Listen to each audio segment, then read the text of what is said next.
गुरुर्देवो महेश्वर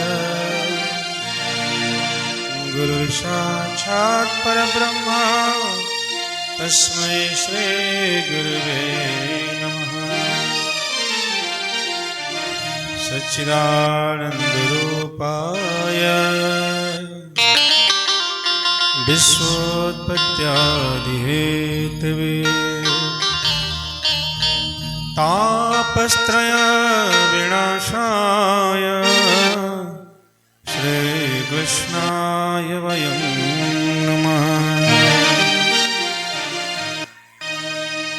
मनोजवं मारुततुल्यवेगं जितेन्द्रियं बुद्धिमतां वरिष्ठम्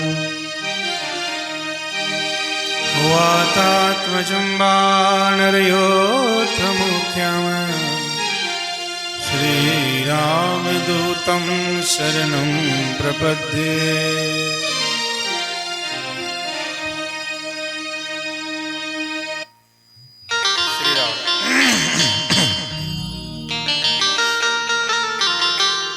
ओम नमो भगवते वासुदेवाय। श्रीमद्भागवत महापुराण पुरुषोत्तमाय नमः। बोल वृंदावन बिहारी लाल की जय। लक्ष्मी नारायण भगवान की। श्री द्वारिकाधीश की जय। पंडाल में कोई बैठा है कि ना है? आवाज तो धीरे ना आ रहा, थोड़ा धीरे से कम बोलिए। जय करने से पाप की क्षय होती है, नहीं तो संसार में तो अनेक प्रकार के कृत्य हैं। बोले द्वारिकाधीश भगवान की जय। ऐसा लगे कि पंडाल में कोई है, मन के एकाग्र करते हुए भगवान श्रीहरि का ध्यान करते हुए जीवन की सारी सत्य चित्त को एकाग्रता के साथ आनंद में हम सब होता रहे। थोड़ा सुविधा हुई है, कुर्सी वगैरह की कमी के कारण आ रही है। पीछे लोग खड़े हैं, उन लोग से भी तत्काल जहाँ उपस्थिति लगे वहाँ पर जगह धारण करेंगे। थोड़ा भगवान की मधुर छवि का स्मरण करते हैं समय।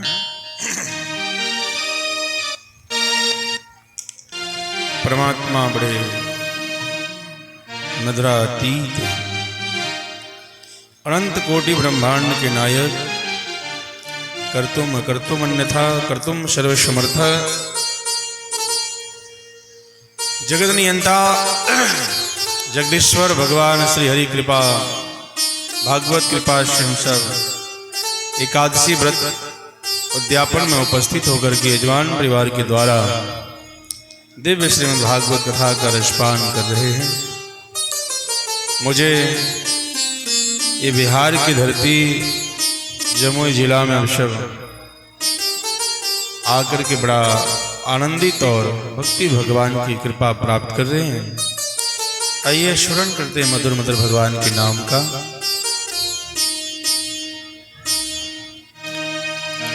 कियधरं मधुरं वदनं मधुरं नयनं मधुरं हसितं मधुरं मधुरं वदनं नयनं मधुरं हसितं मधुरं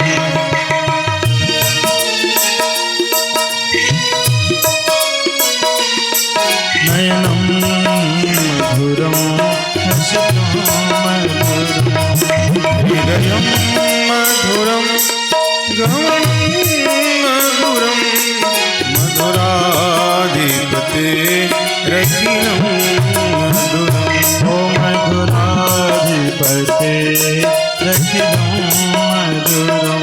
थोड़ा आपकी ताली की आवाज आनी चाहिए, मधुर मधुर।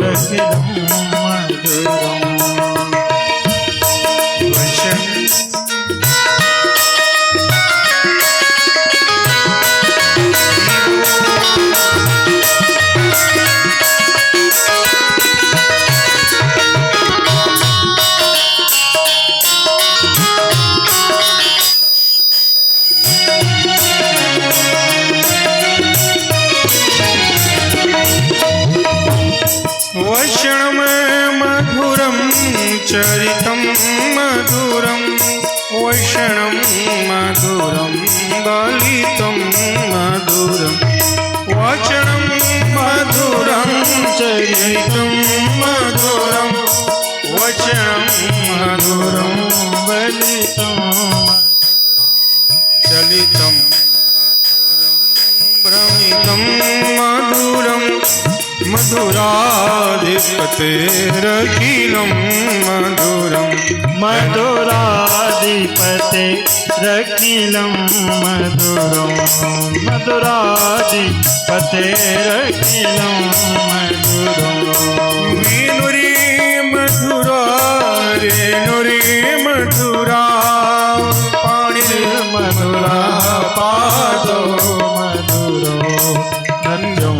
मधुरं सख्यं मधुरं मधुराधिपतेरखिलं मधुरं ओ मधुराधिपतेरखिलं मधुरं। प्रभाव के साथ मधुर मधुर तालियों के साथ आप गुनगुनाएं। भगवान श्री हरि का लीला बड़ा मधुरा गीत है। सर्वज्ञ भगवान मधुर है।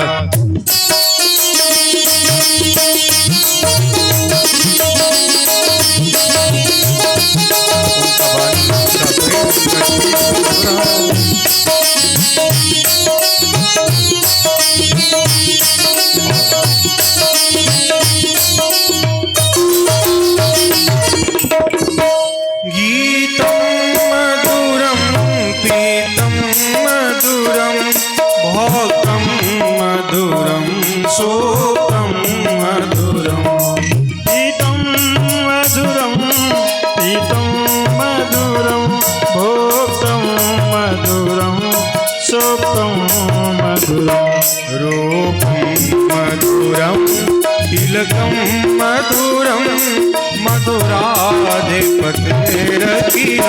मधुरं ओ मधुराधिपतेरखिलं मधुरं मधुराधिपतेरखिलं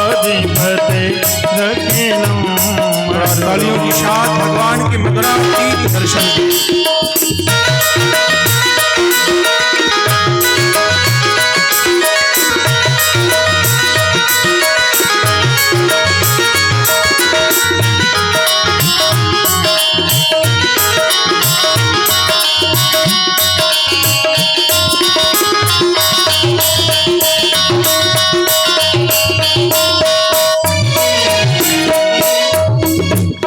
कर्णमय मधुरं तरणमय मधुरं हरणं मधुरं स्मरणं मधुरं करणं मधुरं करणं मधुरं हरणं मधुरं स्मरणं मधुरं वमितं मधुरं शमितं मधुरं मधुराधिपतेरखिलं मधुरं मधुराधिपतेरखिलं मधुरं मधुराधिपतेरखिलं मधुरं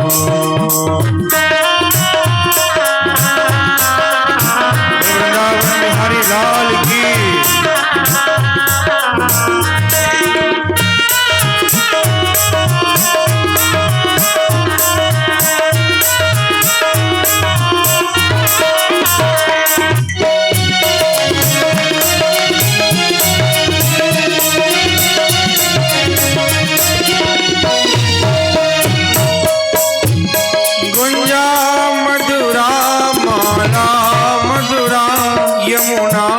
मधुरा वीची मधुरा ओ गुंजा मधुरा माला मधुरा यमुना मधुरा वीची मधुरा कलिलं मधुरं कललं मधुरं मधुराधिपतेरखिलं मधुरं ओ मधुराधिपतेरखिलं मधुरं मधुराधिपतेरखिलं मधुरं गोपी मधुरा लीला मधुरा युक्तं मधुरं भोक्तं मधुरं गोपी मधुरा लीला मधुरा युक्तं मधुरं गुप्तं मधुरं मधुरं श्रेष्ठं मधुरं मधुराधिपतेरखिलं मधुरं मधुराधिपतेरखिलं मधुरं मधुराधिपतेरखिलं मधुरं गोपी मधुरा गोवा मधुरा यष्टिरे मधुरा श्रेष्ठे मधुरा गोपी मधुरा गावो मधुरा यस्ते मधुरा श्रेष्ठे मधुरा दलितं मधुरं फलितं मधुरं मधुराधिपतेरखिलं मधुरं ओ मधुराधिपतेरखिलं मधुरं मधुराधिपतेरखिलं मधुरं कृष्ण गोविंद गोविंद गोपाल हरे राधा गोविंद गोविंद नंदलाल हरे कृष्ण गोविंद गोविंद गोपाल नंदलाल कृष्ण गोविंद गोविंद गोपाल नंदलाल राधे गोविंद गोविंद गोपाल नंदलाल कृष्ण गोविंद गोविंद गोपाल नंदलाल कृष्ण गोविंद गोविंद गोपाल नंदलाल कृष्ण गोविंद गोविंद गोपाल नंदलाल राधे गोविंद गोविंद गोपाल नंदलाल कृष्ण गोविंद गोविंद गोपाल नंदलाल राधे गोविंद गोविंद गोपाल हरे थोड़ा गाओ आपकी आवाज है गोपाल नंदलाल कृष्ण गोविंद गोविंद गोपाल नंदलाल राधे गोविंद गोविंद गोपाल नंदलाल कृष्ण गोविंद गोविंद गोपाल नंदलाल कृष्ण गोविंद गोविंद गोपाल नंदलाल कृष्ण गोविंद गोविंद गोपाल नंदलाल राधे गोविंद गोविंद गोपाल राधे गोविंद गोविंद गोपाल राधे गोविंद गोविंद गोपाल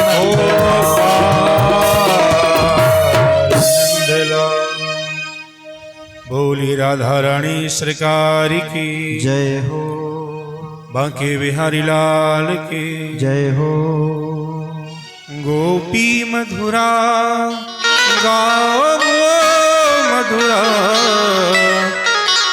यष्टिर मधुरा श्रेष्ठ मधुरा। भगवान का जो लीला है वे मधुरातीत है। कैसा लीला है? मधुरातीतम। भगवान का लीला कैसा? मधुर मधुर नाम हरिनाम सीताराम। ऐसे मधुरातीत को हम सब कोटि कोटि प्रणाम करते हैं मेरे स्वामी। हे मेरे राधा रमन सरकार बांके बिहारी लाल, आप हम सब भक्तों पे प्यार स्नेह बरसाए रखें।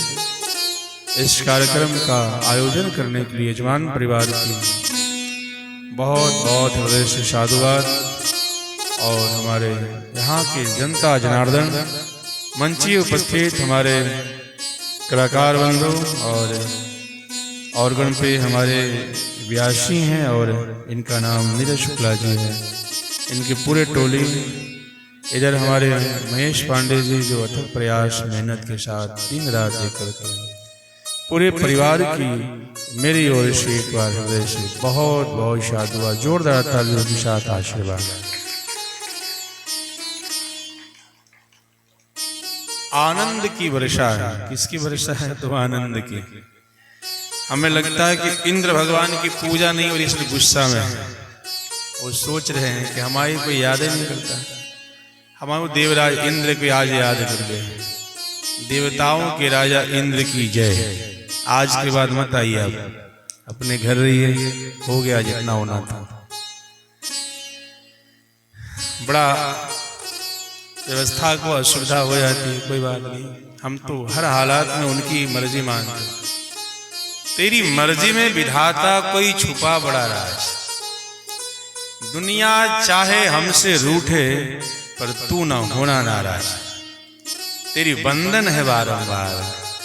हे मेरे नाथ, दुनिया रूठे तो रूठे परंतु आप मत रूठना, चलो सब स्वीकार है। भगवान का लीला जो है ना बहुत ही मधुर है। कितना सुंदर बात है। अधरम मधुरम वदनम मधुरम नयनम मधुरम हसितम मधुरम। यदि मधुराष्टकम को अपने जीवन में धारण कर लिया जाए तो मानव रूप में भगवान का दर्शन हो जाएगा व्यक्ति का जीवन में। कभी वो व्यक्ति के चेहरे पर किसी प्रकार का कष्ट भी आएगा तो वो मधुर मधुर भाव से उसे दूर कर सकता है।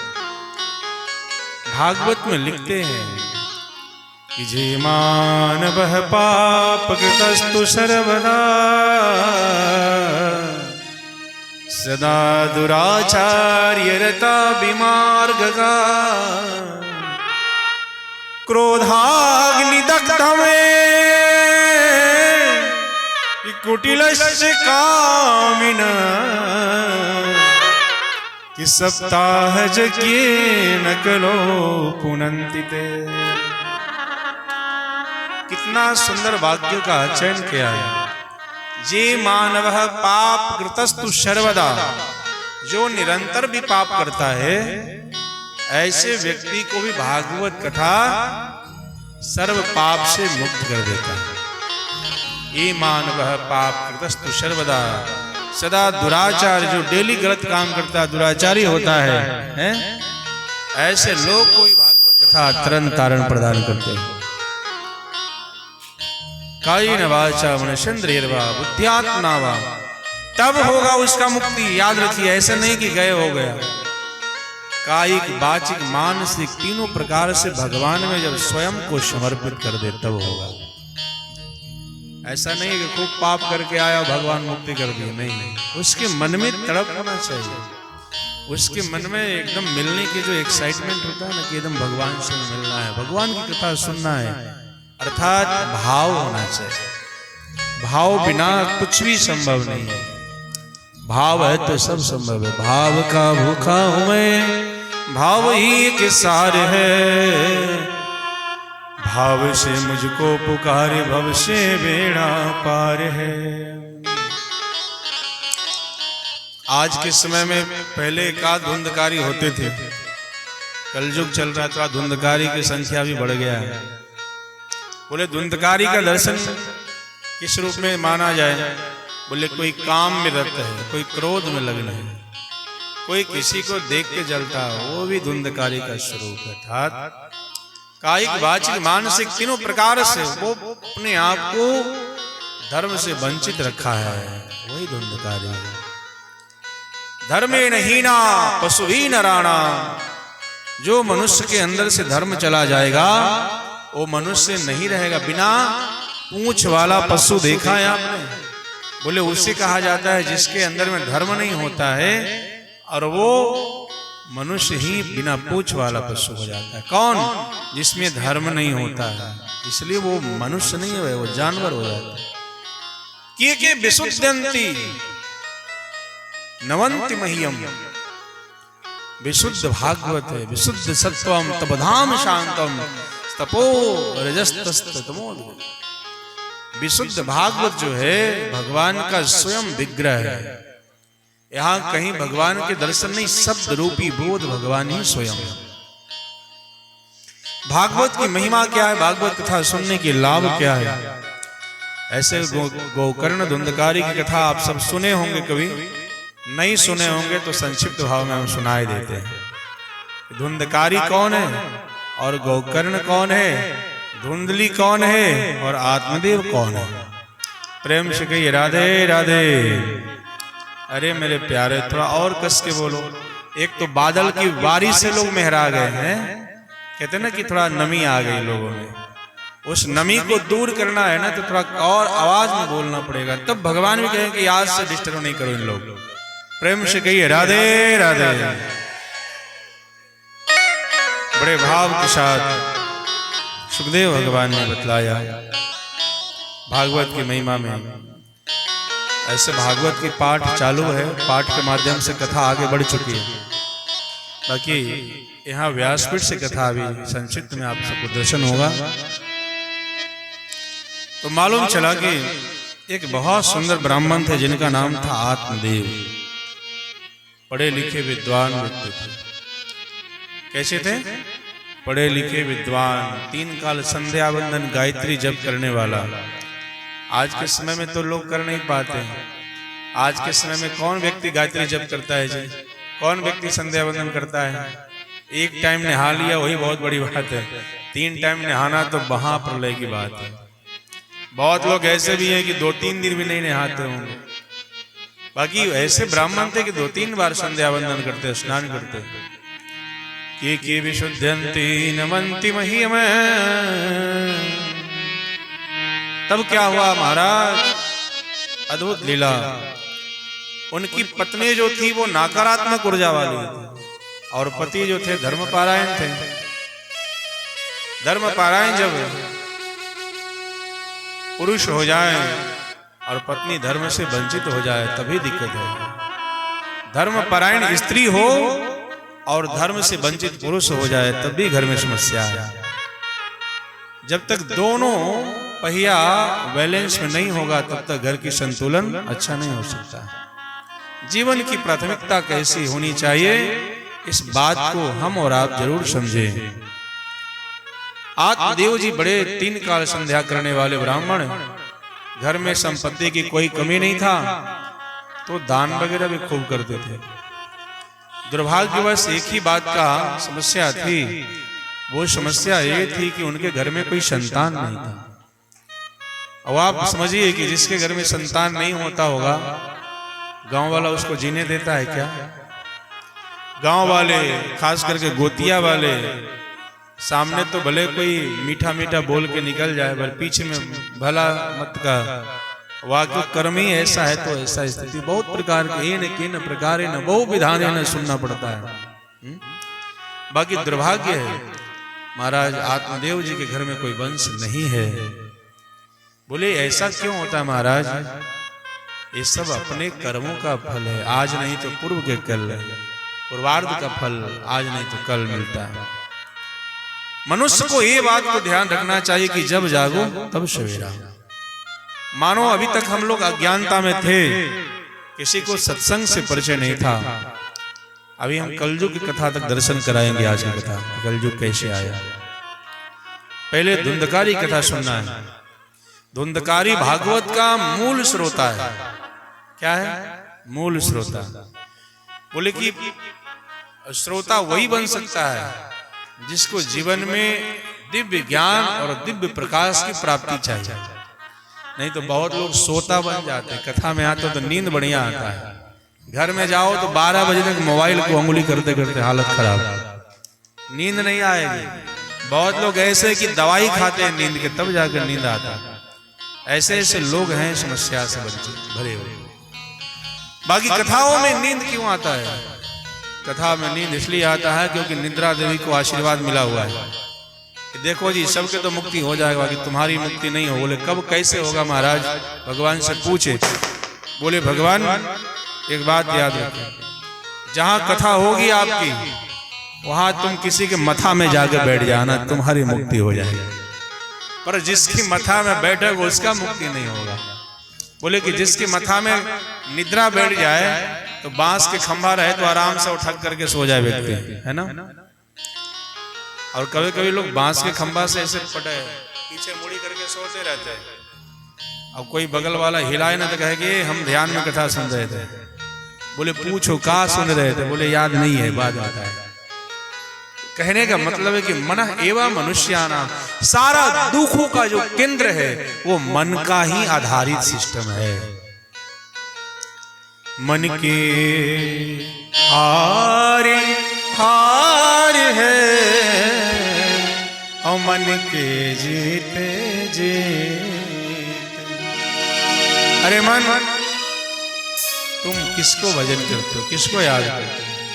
यही मन जब ईश्वर के साथ जुड़ जाता है तो यही जीत जाता है, और यही संसार को देखता है तो यही मन हार जाता है। बहुत लोग कहते हैं महाराज अब पेशेंस नहीं है, अब बर्दाश्त की क्षमता खत्म हो गई। हे प्रभु, अभी बर्दाश्त की क्षमता देखो, कुंती इत्यादि, द्रौपदी इत्यादि नारियों की कथा आएगी भागवत में। ऐसो ऐसो समस्या खड़ी है वो जीवन में, उस कंडीशन में भी अपने आप को जो खड़ी रहे उसी को कहा गया पृथ्वी स्वरूप नारी। नारी कौन है?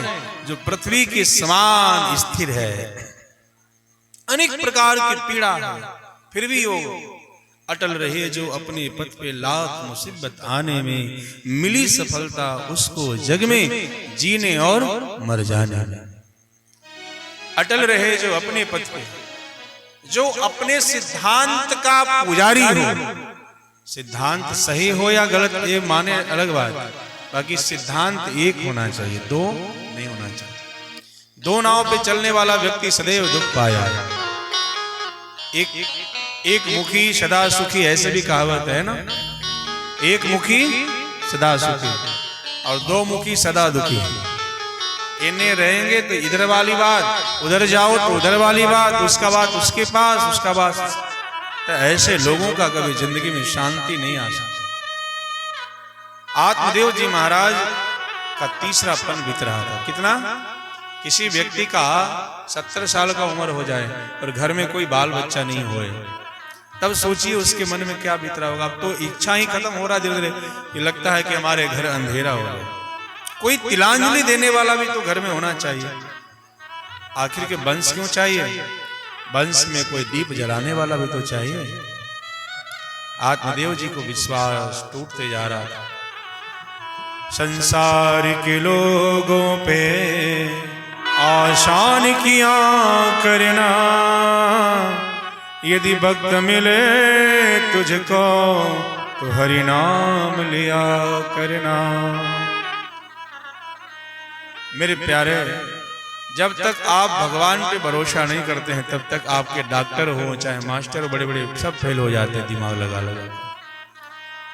जा पर कृपा राम की होई, जा पर कृपा राम की होई, जा पर कृपा राम की होई, जा पर कृपा राम की होई, ता पर कृपा करे सब कोई, ता पर कृपा करे सब कोई, ता पर कृपा करे सब कोई, ता पर कृपा करे सब कोई, जा पर कृपा राम की होई, जा पर कृपा राम की होई, ता पर कृपा करे सब कोई, ता पर कृपा करे सब कोई, जा पर कृपा श्याम की होई, जा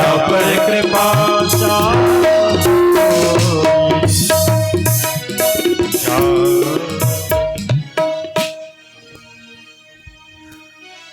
जा पे कृपा राम की होई, ता पे कृपा करे सब कोई। आप संसार की कृपा पाने के लिए आगे पीछे बहुत दौड़ते हैं और अंत में कभी कभी ऐसा रिजल्ट आया है कि जिसके लिए पूरा समय दिए हो आपके लिए 1% भी नहीं सोचा। पर परमात्मा कभी अधूरा नहीं छोड़ते। ऋषि हो या गुरु हो या गोविंद हो, आपको बीच रास्ते में नहीं छोड़ेंगे। संसार के 99 काम कर दीजिए और एक काम नहीं कीजिए, संसार वाला लात मार के छोड़ देगा। क्या बोले? तुम किसी काम का नहीं हो। 99 करने के बाद भी यही कहता है कि तुम किसी काम का नहीं हो। बाकी वही एक काम गुरु के लिए कर दो, गोविंद के लिए कर दो, नहीं हो क्या बात करते हैं। एक काम तो जरूर जीवन में किया है, उसका भी वो फल देंगे। बाकी संसार वाला को भरोसा, इसलिए कहते संसार के लोगों पे आसान किया करना। आशा ही परमम दुखम नैराश्यम परम सुखम। आशा करना है तो गोविंद पे कीजिए, गोपाल पे कीजिए, गुरु पे कीजिए। गुरु बिन भवनिधि तरय न कोई, गुरु बिन भवनिधि तरह न कोई। जो विरंची शंकर सम हो,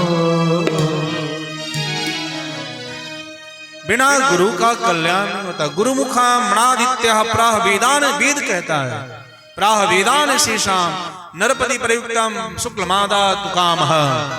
यदि गुरु का कृपा हो गया, मात पिता और गुरु की वाणी, तो विनय विचार करिए शुभ जानी। गोस्वामी जी भी कह रहे हैं माता पिता और गुरु के आशीर्वाद मिल गया ना, तो बिना मुहूर्त का भी काम मंगल होगा, मंगल नहीं होगा।